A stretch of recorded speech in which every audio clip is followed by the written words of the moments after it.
Well, the Kundalini Research Foundation was established in 1975 by Gene Kiefer and Gopi Krishna.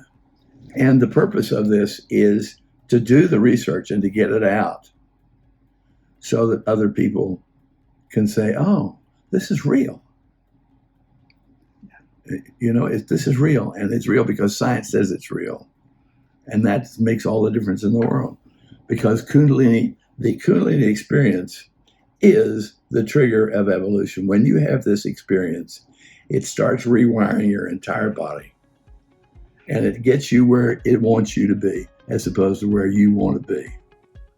Hello, my name is Clay Boykin, and I am in search of the new compassionate male. I believe in the midst of these incredible times of change, a new compassionate male is emerging as the new archetype. And this podcast is intended to give voice to both men and women on the overarching topic of compassion consciousness in men.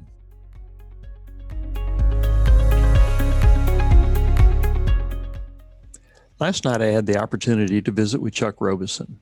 Chuck is the executive director of the Kundalini Research Foundation. In our conversation, Chuck shares about the organization and the two men who founded it, Gene Kiefer and Gopi Krishna. Here's that conversation. Gopi Krishna was born in 1904 and died in 1984. He was 80 years old when he died.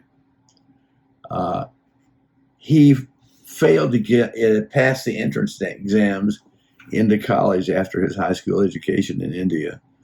So he had to console himself with saying, okay, I'm just going to have a civil service job for the rest of my life. And when he said that, he also said, I'm going to spend a lot of my time trying to meditate and find out where that takes me.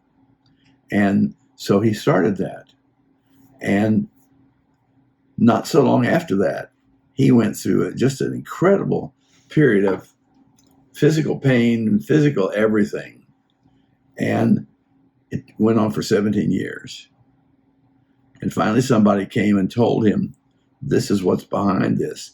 One of your Kundalini streams is hot and the other one's cold, and the hot one is too hot and it needs to be cooled off. That's basically it.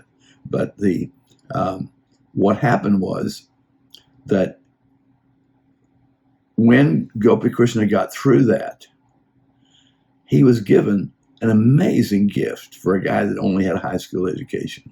Mm-hmm. And this is not uncommon with Kundalini. Well, now, let me ask you, during the 17 years, did he know about Kundalini?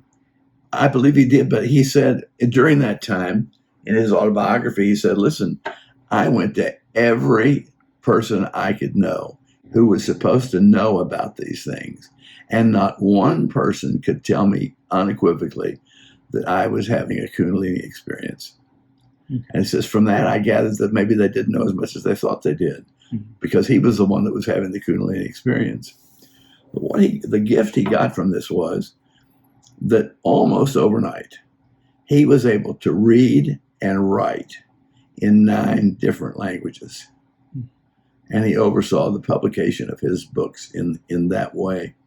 But Gene Kiefer, I don't know that name. Well, he's been pretty quiet, but he had a advertising agency that he created in New York, and it was called Global Concepts.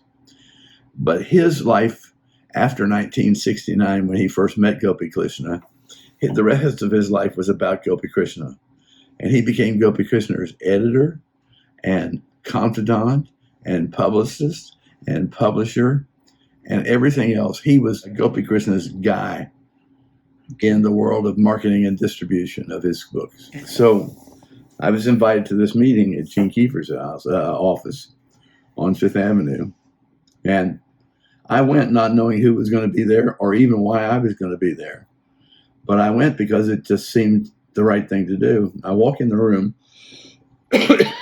and they saved a seat for me.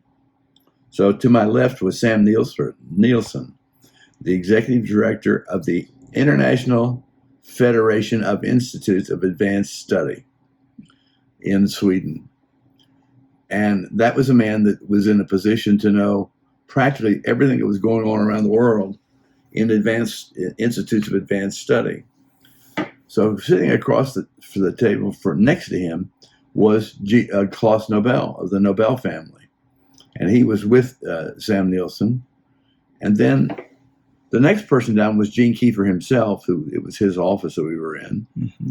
And the next person was Leanne Sorkin, who I had invited me to this because she'd gone to work for Gene. And then next to her was Jim King, who was the founder of the Club of Rome. And then next to him was Akio Matsumura, who was the Japan operative that was doing the studies for population growth Mm-hmm. at the United Nations. So it was an unusual group of people for me to be in, because you don't get a chance to be in a room with people like that all the time. I think Klaus put together the meeting to see if we couldn't get some discussion going with these very different people. So the place where this gets to me, and real fast, is that Gopi Krishna was invited to address the United Nations by the Hopi Indian chiefs and other Indian chiefs, all of whom referred to him as the Red Man from the East. And so they were inviting him to the United Nations, and along the way, the United States says, well, we're not going to have any. The United States says, we're not going to have anybody like this talking about America's anything. So this was the third time that this had happened to the Hopi elders. They had petitioned the United Nations in 1947, 1964, and again now in 1983. They had tried to see if they could get into the United Nations and speak. And in 83, the United States still said, no, we're not going to do that. So the Hopi said, well, we're going to do it because our ancestors and our prophecy demands to be told. So they rented the main lobby of the main building. And they and it was a stand-up affair from like 7 to 8, 9 o'clock. And Gopi Krishna got up and gave a speech. The Indians gave a speech. 2 or 3 other people gave a speech. Now, this was at the United At Nations? the United Nations in the lobby of the main building. Okay. And this is 1983, in October of 1983. But what happened was there were 1,500 people there. And they stood for 3 hours listening to this stuff. It was brilliant. And I kept thinking, how in the hell did I ever get in here? Well, Gene invited me. So the next thing that happens is, after this meeting at the United Nations that night, I said, boy, Gene, I'd really like to get his picture. I was a photographer, the portrait photographer at the time. And he said, well, go over to my apartment on 36th Street tomorrow morning at 11 o'clock. Have the doorman let you know, buzz up to my apartment and tell Gopi Krishna that you're here, which I did. And I went up to his floor. This man opens the door. There was nobody else in that apartment but him. And we walk in and we sat down, and I get my lights up and my camera up and the rest of it. And we started taking pictures. And I have an ability to talk to people when I'm taking their picture that is, I'm pretty good at that. So we talked for quite a bit. Finally, I got 6 rolls of film, and I started getting the cameras unloaded and the lights unloaded and the rest of it. And when I was sort of stopped, I looked over and I said, well, Gopi Krishna, what do I need to do to be enlightened? Mm-hmm. And he looked me right straight in the eye and he said, just this. Every day, as often as you can, think about God, and God will do everything else. And I realized that that's the same thing as Jesus said, seek ye first the kingdom of God, and all these things will be added unto you. But when you hear it from a man who's an enlightened being, it takes a little bit different tone to it. So I went home where my studio was, and I went in my darkroom for 3 days and printed these pictures because I wanted to get him to sign some of them before he went back to India. And the process was almost automatic. I got great pictures. It was easy to do. So I sort of had some time on my hands in the darkroom. And I began to thinking, what would it mean to think about God as often as you can. And it suddenly dawned on me, I can do that. That's not about books or formulas or language. That I can do that. And so I made up my mind right there. This is November 1983. I made up my mind. This would become my meditation, my everything. And it didn't seem a radical idea to me. It was the right thing to do. But over time, until today, this has just played out in so many amazing ways that I can't even conceive of what the gift was that I was given. I was given a profound gift, and it was up to me to figure out what it was.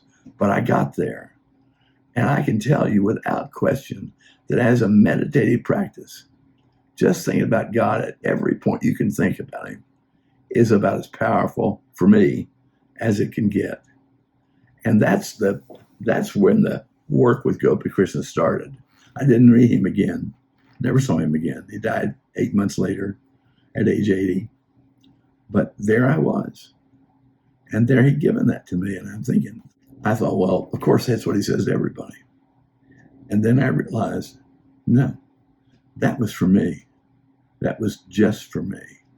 So it's not that I can tell anybody that what it is, but maybe if somebody hears about what I'm saying, they'll understand that the clues are right in front of each of us. And all we have to do is figure out which ones are the clues. Mm-hmm. But that happened to me. And so that's one of the main things I'd like to tell anybody about this. That here was somehow or another a providence saw to it that I got to be in a room with that man for an hour. That means a lot to me. And it was a formative experience. And I'm not sitting here as somebody that was just hanging out in New York driving photos and cameras. I've got a master's degree in theology from Princeton. It's not as though I was a newcomer to this kind of thought. But everything before that was just, it didn't seem to have power to me. And then, boom, all of a sudden I had the power. So that makes sense, and that makes sense to me. It does. It's stunning. So where does things stand with the Kundalini Research Foundation right now? Well, the Kundalini Research Foundation was established in 1975 by Gene Kiefer and Gopi Krishna. And the idea was that it would be a good way for them to market his books, which there were. And they didn't think too much about research, except they knew it was important. So Gene came to me a year and a half ago and said, I want you to be the head of this foundation. And the purpose of this is to do the research and to get it out so that other people can say, oh, this is real. You know, this is real, and it's real because science says it's real. And that makes all the difference in the world. But there's one thing I want to share with you on this. I think all of us are searching for a primary spiritual connection to the universe. And we've been told so many times that that's not even possible. You know, you don't have the degree, you don't have the this. That's all nonsense. We all have this. We all have access to this. And all you have to do is ask. And what I discovered from my own experience, and we'll get to this another time, but I have a couple of angels that hang around with me all the time. And if I get into trouble or if I get in a place where I can't solve the problem, I ask them. And they answer. And I don't think I'm the only person in the world that happens that way. But I'm the most grateful person of all because I'm not stumped anymore by big problems. I can ask for help. Yeah. Does that make sense? It makes sense. It's beautiful. Thank you. That's beautiful. Is there anything that we've not talked about tonight that comes to mind that's important not to miss? Well, we're in the process of creating the Kundalini Research Foundation in the 2021 version. It was founded in 1975. And if we can get this done, and it will take at least 3 years to get it all done, I'm going to write a book about what we do called Trigger of Evolution, because the Kundalini experience is the trigger of evolution. When you have this experience, it starts rewiring your entire body, and it gets you where it wants you to be as opposed to where you want to be. But once I'm able to show this to people, the reality of what it is, then I think that'll be a really nice achievement. And then I can find somebody to take over the foundation and, rest in peace. But I'm not going to stop until I get that done. Wow. Chuck Robison, you are a fascinating person. I love you to death. Thank you, Clay. If you or someone you know has something to share about men and compassion, write me directly at clay@clayboykin.com or visit the website newcompassionatemale.com. Thank you.